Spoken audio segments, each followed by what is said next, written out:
Good day, guys. Alright, it's been a while since I dropped a video. It's been a while since I dropped a video for the YouTube channel. We're kicking in strong this year. This is gonna be the first video of 2026, and I'm gonna be showing you my 2026 revamped model, the new insights, new way at which I look at the market, the context to which I currently reading price. Most definitely, I'm still working with a lot of the CRT stroke key level concept, but in a different light. But this time I'm working with time, price, key level. Time, price, key level. Now, today, I'm gonna simply just talk about the structure of this price. I'm gonna tell you about a setup that happened on Friday. That was last week Friday, previous week's Friday. A very clean setup that happened on Friday, and I'm going to use it as a case study so you guys can get good insights into what this trade was all about. So, before let me not take too much of our time and just dive into the video.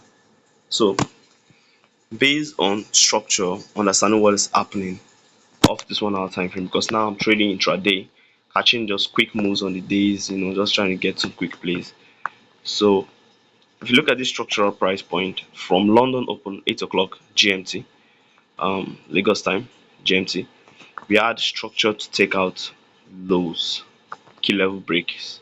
As usual, based prior from my previous videos, this is a key level break. We had a bearish volume to the downside.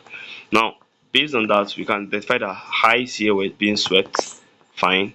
Key level breaking structure even lower. Now, there's a chance that the market intends to go for some of these preliminary lows all the way to the back and all this good stuff. But you then see this massive candle that dropped, leaving a low in the market, more or less a data low. Knowing that we're bearish, we know that the market will be drawn into these lows for sure, and maybe for even lower prices. But nonetheless, that's not what we're looking for. What we're looking for is simply knowing that our bias right now is bearish. We're seeing market structure shift bearish to the downside. We are seeing draw on liquidity to the downside, because this definitely has to be a DOL, a draw on liquidity. Has to definitely be a DOL, draw on liquidity.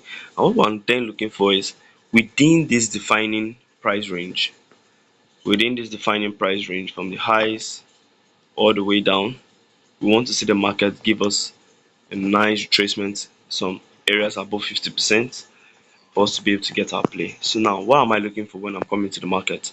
Very simple. I'm looking at timing first. This happened in London Open 8 o'clock. So between 8 to about 10, 11 o'clock is my interested London window. I'm looking for a CRT play of the 1 hour time frame in the direction of the trend, which I didn't get because, okay, there was a nice CRT off the highs here.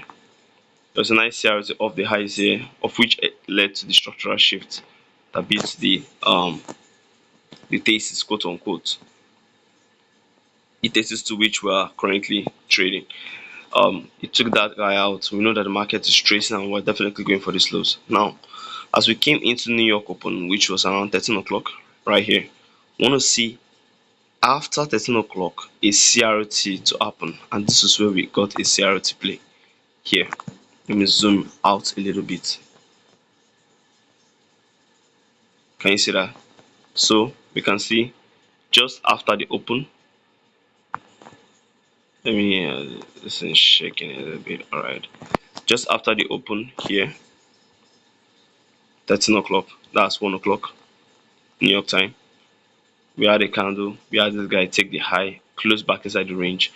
It did not just take that high, it also took this high as well. You can also see that, making it more high probability.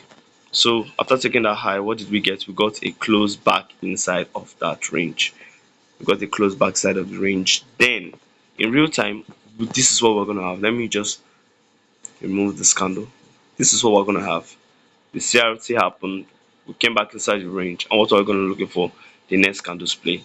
So I'm putting that red line there to indicate, okay, that's the candle that we're gonna be looking for. The simple context of structure shift with a fair value gap. Structure shift with a fair value gap. Very simple stuff. Structure shift with what? a fair value gap. What we're looking at, you can see the market created a structural point here. We broke it. If you wanted more confirmations and you waited, it went high, gave another clean break, pushed up, went high, gave another clean break. You could have entered easily off the fair value gap here from this range here. You could have entered the fair value gap here. You could have waited for this one because you wanted to get more confirmations that these lows down here are actually going to get taken out. And we got the take out here. There's a fair value gap in here. We got the take out, fair value gap, run to the fair value gap, and that will have been where we enter the trade.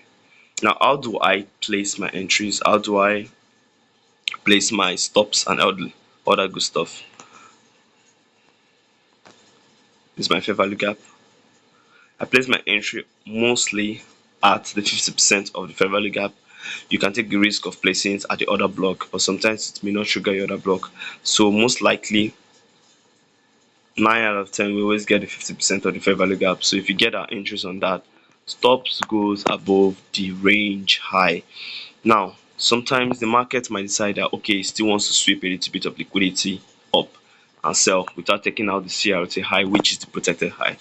Some of these highs here, they are good highs, they can hold price, but sometimes they're not real protected high.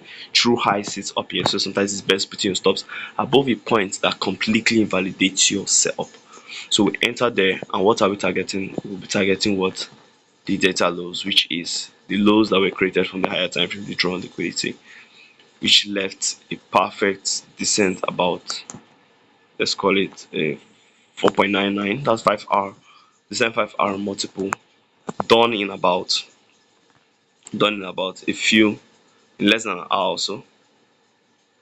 Done in less than an hour. Let's see that. That's done in pretty much 1 hour. Done in pretty much 1 hour, and that was how this USDJPY trade was perfectly anticipated, caught, and easy, easy. So without further ado, I'll be doing a play. I'll setting up a playlist on the YouTube channel, which will be showing the basics of trading, coming from key levels to what CRT is all about, to the timings and why we use the timings, to reading market structure, um, understanding terminologies like fair value gaps, other blocks, understanding draw on liquidities, and why all these things matter when you're analyzing the markets the way I do. All right, thank you very much. Please, if you enjoyed this video, if you loved this educational content, do like and subscribe, and I'll see you on the other side. Thank you.